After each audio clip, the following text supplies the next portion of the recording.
Alors, on me dit que Guylain Cambier voudra intervenir maintenant et Christophe Coulon ensuite. Donc, Guylain Cambier, vous connaissez ce sujet. Merci, Monsieur le Président. Mes chers collègues, concernant le volet artificialisation du SRADET, c'est un sujet qui nécessite de sortir des anathèmes venant éventuellement d'un camp du bien autodésigné vers un camp du mal flagellé. Les questions que nous devons nous poser aujourd'hui sont assez simples au Conseil régional. Doit-on voter aujourd'hui notre SRADET alors que le contexte législatif évolue? Et le SRADET présenté aujourd'hui permet-il de donner la souplesse réclamée légitimement par les territoires? La réponse est simple pour la première question. Oui, nous devons voter ce texte aujourd'hui car il permet d'intégrer les exigences législatives actuelles sur l'artificialisation en particulier. Ne pas le faire serait exposer les territoires à un vide juridique dangereux et les laisser seuls face à l'État, et on sait qu'à ce jeu, ce sont les territoires qui seraient perdants. Le cadre est mouvant, certes, mais les élus que j'ai encore pu rencontrer lors du congrès des maires hier nous disent tous qu'il faut une autre loi. Dans le rapport que j'ai pu présenter avec mon collègue Jean-Baptiste Blanc au Sénat cet automne, nous y exposons à travers rapport tous les travers de cette loi qui a été conçue de manière, vous l'avez dit, de manière dogmatique, technocratique, mathématique, déconnectée du travail des élus et sans différenciation territoriale.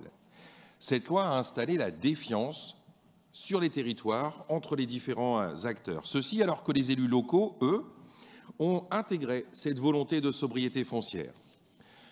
La proposition de loi déposée mercredi dernier fait suite à ce travail. Sans entrer dans le détail, et je m'adresse ici particulièrement à certains de nos collègues, nous gardons l'objectif: plus de consommation d'espaces naturels, agricoles et forestiers d'ici 2050. Mais nous y invitons à accroître le dialogue à partir des projets des territoires. Nous inversons le processus de décision pour le rendre ascendant. Nous responsabilisons l'État dans le calcul de ces projets d'envergure nationaux et européens. Enfin, nous donnons de la souplesse dans le calendrier en cassant une machine infernale qui enferme les communes dans une logique comptable. Nous avons fait le choix de faire confiance aux élus locaux. C'est là que nous pouvons répondre à la seconde question. Le projet de SRADET présenté aujourd'hui est-il en phase avec ces attentes? Il faudrait être sourd pour ne pas entendre, et aveugle, pour ne pas entendre les remarques, les griefs, tant sur le fond que sur la forme. Mais, et je salue la volonté d'échange menée par Daniel Lecas, on ne peut faire qu'avec un cadre législatif existant.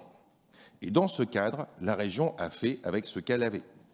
Dans quelques mois, c'est attendu, espéré, et ça progresse chaque jour. Le Premier ministre le rappelait encore hier après-midi. Dans le cadre d'une conférence régionale repensée, élargie, responsabilisée, vous aurez à vous prononcer sur le fond au vu des souplesses obtenues. C'est pourquoi, en l'état, le groupe centriste votera le projet de SRADET. Je vous remercie.